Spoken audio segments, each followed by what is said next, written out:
Hi, this is Vicki with Learning Home Volunteers, and welcome to our learning session entitled Camping. When I was young, our vacations were just, well, camping in our yard, and I actually loved it. The experience included all the things that I thought were essential to camping: a little nature exploration, a tent, of course, uh, a fire, some crafts, maybe flying a kite, um, painting with dirt, and of course, a treat.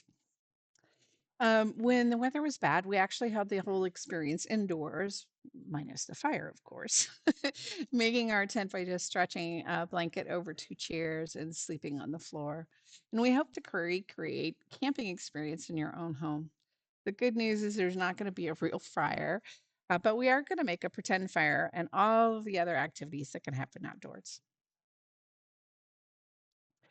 Books for the camping experience. My favorite mouse, Maisie, actually takes on her camping adventure with her friends. They make a tent and they have some fun singing songs around the campfire. But then it's time for bed, and well, you'll find out there's an issue. Our next book is actually a wordless book entitled Flashlight, and it's about a little boy who goes on a camping trip and takes his flashlight. Our last book, We're Going on a Nature Hunt, is inspired by the book We're Going on a Bear Hunt, but this time three friends find all fun nature items that can be found in the fall. Well, this is our first activity, a friendship bracelet. And one of the best things about going camping with friends or is the ability to make new friends. And a lot of camp experiences for kids actually do that. So one of my favorite adventures happened with my sister and I. And one of the fun things that we did was make friendship bracelets for new and old friends when we went camping. There were lots of different kinds of bracelets. You can make them with beads or with string, with plastic cord, even thread. Um, but certainly the easiest ones to make are actually the bead bracelets. And inside bag number one is some cord, some wooden beads, and some plastic beads. We have included wooden beads that have a flat surface on it to write your child's name on it.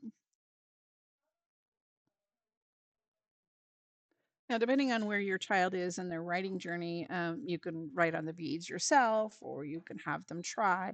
When we tried this here, we found that a ballpoint pen works best with the wooden beads. If your child wants to help, you can write their name so that they can copy it one letter at a time onto the bead. It helps if you actually hold the bead. If it looks too difficult, write the letter yourself and then have them use their markers to provide a little decoration on them when you're done. Once all the beads are lettered, you can have your child put their bracelet together by stringing it on a cord, and they can put it in the letter order, which is kind of cool. We hope you enjoy some of the cute beads we found to create a custom look for each child, and we can't wait to see them on Class Tag. This is activity number 2, create a scene. There's 2 pieces of this. We thought it'd be fun to create the illusion of being in the forest out in nature. So we made a tree, which just is basically an outline. And for that tree, you're going to have a rolled piece of paper that has the tree outline on it and a piece of wax paper that's actually put on the outside of the roll. And in your box, you're going to find some green paint. What you want to do is pour a little bit of paint on the plate, and then we're going to use that wax paper to make leaves. But before you dip the paper into the wax paper into the paint, you want to crumple it so it looks kind of like this. Now you add your leaves where you think they should go, and you've created a beautiful tree for your campsite. The second half of this is obviously we need a fire. Every fire needs to start off with logs, and so we've included some toilet paper rolls. Uh, we cut ours in half and added some log features as you're seeing here with a marker.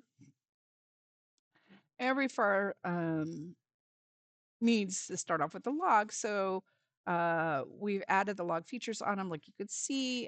Then we made slits in the toilet paper roll. This is where we're actually going to put the tissue paper in the slit to be our fire. And then you can add the tissue paper in that slit and then add the other logs. And look at how cute it looks. It's a perfect fire. How fun is that? This is activity number 3. No materials in the box for that. You're going to need to provide these. So to build a blanket tent, you're going to obviously need blankets. I found that a really big sheet is really helpful, which we're going to make as the top part of our tent. The bigger, the better. Just makes it easier. And then something heavy to keep everything kind of in place. I used books and obviously chairs.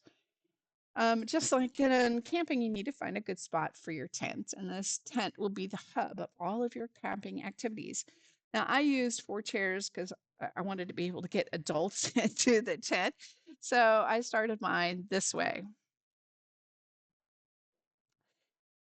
So then I put the sheets on each of the different chairs to make the size, and I used rubber bands at the top to attach it to the kind of tops of the chairs.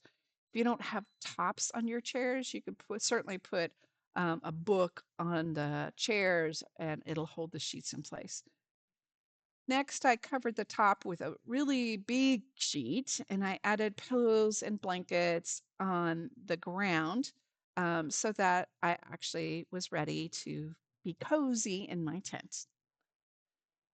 And then obviously we read books there. We did all sorts of fun things there. I'm sure your child will have many activities that they want to do. Well, this is activity 4. And our volunteers collected a lot of pine cones, as many as they could, but we were a tiny bit short. So we also included a picture, like you can see on the right, of a pine cone that you can decorate as well. Just a kind of a heads up, pine cones actually sometimes have little pointy parts on them, so be careful. You can either be decorating your pine cone with materials found in bag number 4. You can use the white glue that we've included to get things to stick to the pine cone or the picture of the pine cone. Either way, you can use the picture or the pine cone, totally your choice. You can display your pine cone on a table or add a piece of string and hang it by the window. Totally your choice. But that's all for this week.